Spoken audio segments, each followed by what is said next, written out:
भगवान की स्थिति बड़ी विचित्र कर रखी है लोगों ने। भगवान की स्थिति क्या कर रखी, भगवान स्वयं कह रहे हैं कि अलमारी में बिठा देते हैं, जाले लगा देते हैं और 4 चिनौजी रख देते हैं। जीवन में कभी न स्नान कराते हैं, ना उनकी सेवा करते हैं, ना पूजन करते हैं महाराज।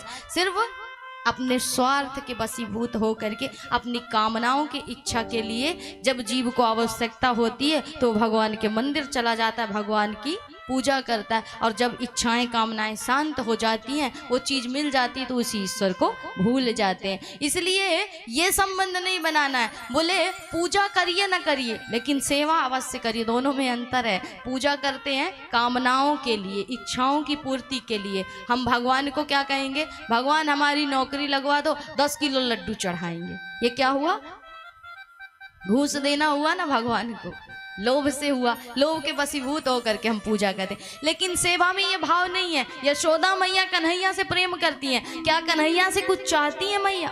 कहा ना, अर्जुन कहते हैं कन्हैया से कि कन्हैया एक बात बताओ, यदि माता पिता बालक को जन्म देते हैं, उसे पाल पोस करके बड़ा करते हैं, तो उससे उम्मीद करना क्या गलत है? क्या ये प्रेम नहीं है? अगर अपने बच्चे से कोई आस लगा रहे हैं तो ये प्रेम नहीं है। कन्हैया ने कहा ये प्रेम नहीं, ये स्वार्थ है। आपने बालक को जन्म दिया कि मेरा सहारा बनेगा, मेरे लिए नौकरी करेगा, मेरे लिए कमा करके लाएगा, तो ये प्रेम नहीं है, ये स्वार्थ है। आपने स्वार्थ के लिए किसी को जन्म दिया, अर्थात ये मेरी जीविका का आगे चल के सहारा बनेगा, इसलिए आपने संतान को जन्म दिया। आपने इसलिए नहीं दिया है कि मेरा इससे हृदय से संबंध है। सिर्फ आज के समय में स्वार्थ के रिश्ते हैं, और हम बारंबार बताते आ रहे हैं कि जहाँ पर स्वार्थ खत्म वहाँ पर रिश्ते खत्म। और जिस दिन स्वार्थ पूरा नहीं होगा उस दिन रिश्तों की नींव अपने आप ढह जाती है। आप जितना प्रयास करो उन्हें बचाने का, नहीं बचती है महाराज। इसलिए स्वार्थ से रिश्ते नहीं चलते हैं, निस्वार्थ रिश्ते चलते हैं। और निस्वार्थ रिश्ता सिर्फ एक से है, ईश्वर से है, गोविंद से है। इसलिए आज मैया जो करती हैं, सेवा करती हैं, गोविंद से कोई इच्छा नहीं, कोई कामना नहीं है। सबको पता है कि ये भगवान है, ईश्वर है। लेकिन ब्रजवासियों ने कभी कन्हैया से ये नहीं कहा कि कन्हैया तू हमें एक BMW दिला दे, कन्हैया तू हमें एक बंगला बना के दिला दे, ये नहीं कहा। कन्हैया हमारा जिससे प्रसन्न उससे हम प्रसन्न। और ब्रजवासी तो ऐसे महाराज, उनका भाव ऐसा कि उस कन्हैया के लिए तो अपना सर्वस्व जिन्होंने एक तिनके के समान छोड़ दिया था। इसलिए गोविंद ऐसे भक्तों से, ऐसे ब्रजवासियों से प्रेम करते हैं जो उन्हें निस्वार्थ भजते हैं, कोई स्वार्थ नहीं। आप भगवान को निस्वार्थ भजते हो तो आपके स्वार्थ अपने आप पूरे होने लगते हैं। आप अगर संबंध ईश्वर से जोड़ लेते हो, भगवान पर विश्वास कर लेते हो, तो आपकी इच्छाएं बिना कहे पूरी हो जाएंगी, क्योंकि वो मन की भी जानने वाला। कहा है ना कि चींटी के पग नूपुर बाजे, उसको भी वो सुन लेता है महाराज। तो क्या आपके मन की बात नहीं जानेगा? वो सब जानता है। तो उस मालिक से क्या छुपाइएगा जो मन की भी जानता है। इसीलिए उसे मनमोहन कहते हैं, क्योंकि मन को मोह लेने वाला। तो महाराज सेवा करिए, पूजा करिए ना करिए, पूजा में स्वार्थ होता है, सेवा निस्वार्थ होती है। इसलिए बाबा रहने दो, बताना व्यर्थ है। यदि बता दिया तो यहाँ पूजा आरंभ हो जाएगी, अर्थात अलमारी में हमें मैया बिठा देंगी और मेरा कन्हैया आरती उतारेंगी और क्या गाएंगी, ओम जय जगदीश हरे, स्वामी जय जगदीश हरे,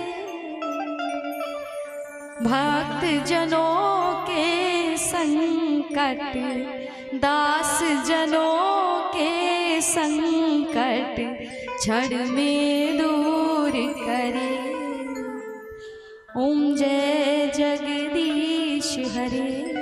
मतलब आरती भी करेंगे तो अपने स्वार्थ के लिए। अब किसी ने हमसे बोला कि क्या आप पूजा भी छोड़ दें, आप कह रही हैं कि ऐसा करके ऐसा करते हैं, तो क्या पूजा भी छोड़? पूजा मत छोड़िए, सेवा मत छोड़िए आप, लेकिन इसमें अपने स्वार्थ की बात छिपी हुई। क्या कह रहे हैं कि ओम जय जगदीश हरे, भक्त जनों के संकट क्षण में दूर करे, अर्थात संकट को ही छुड़ाने के लिए हम आरती कर रहे हैं। एक बार इस संकट से आप संकट को ईश्वर के चरणों में समर्पित कर दो ना, और निस्वार्थ भाव से आरती करो,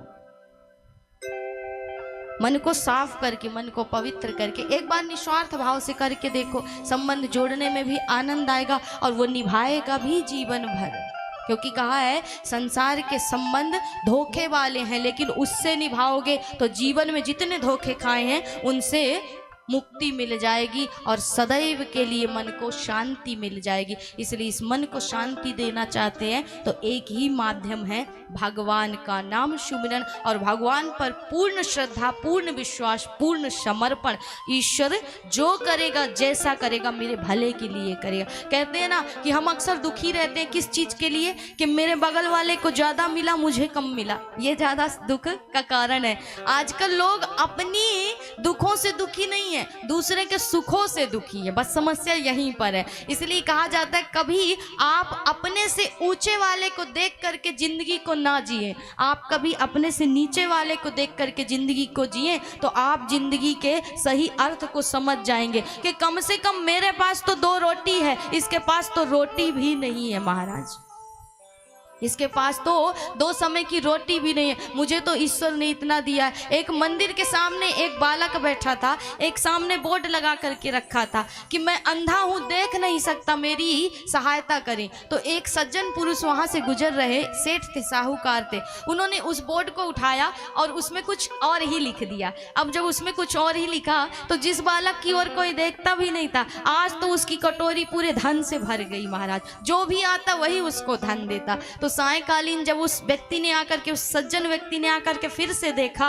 कि इस व्यक्ति की कुछ मदद हुई कि नहीं, तो देखा महाराज आज तो पूरा कटोरा भरा हुआ था। उस लड़के ने उनके कदमों की आहट को पहचान लिया। इसलिए कहा कि प्रभु आप ही वो व्यक्ति हैं जिन्होंने मेरे बोर्ड को बदला था, पर उसमें लिखा क्या है आपने ये तो मुझे बता दीजिए, क्योंकि मैं तो देख नहीं सकता। पर आपने उसमें लिखा क्या था जिसके कारण आज मुझे लोगों ने इतना मदद किया, इतना सहयोग किया, तो वो तो बता दो। उन्होंने कहा कि बस शब्दों को परिवर्तित कर दिया, अर्थ उसका दूसरा कर दिया। अर्थात थे वही, बात एक ही थी, लेकिन भावना को बदल दिया महाराज। अर्थात तुमने लिखा था कि मैं अंधा हूँ, मेरी मदद करे, मैंने लिख दिया कि ये दिन आज का बड़ा खूबसूरत है, लेकिन क्या करूँ, इसको देखने के लिए मेरे पास नेत्र नहीं है। मैंने बस इतना ही लिखा था और कुछ भी नहीं लिखा था, सिर्फ शब्दों को मैंने बदल दिया और तुम्हारे साथ ये हुआ। तो ईश्वर को जानने के लिए जानिए उसकी महिमा को कि किसी न किसी रूप में भगवान आपकी मदद करने अवश्य आता है।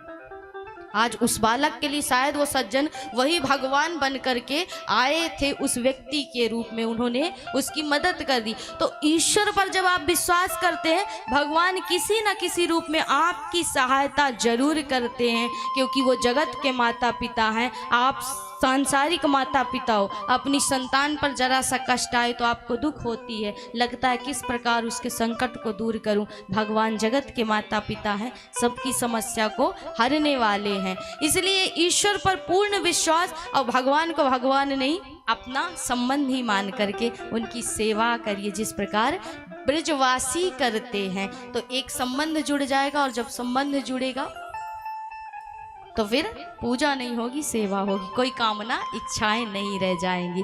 जिसमें मेरा गोविंद प्रसन्न, उसी में मैं प्रसन्न।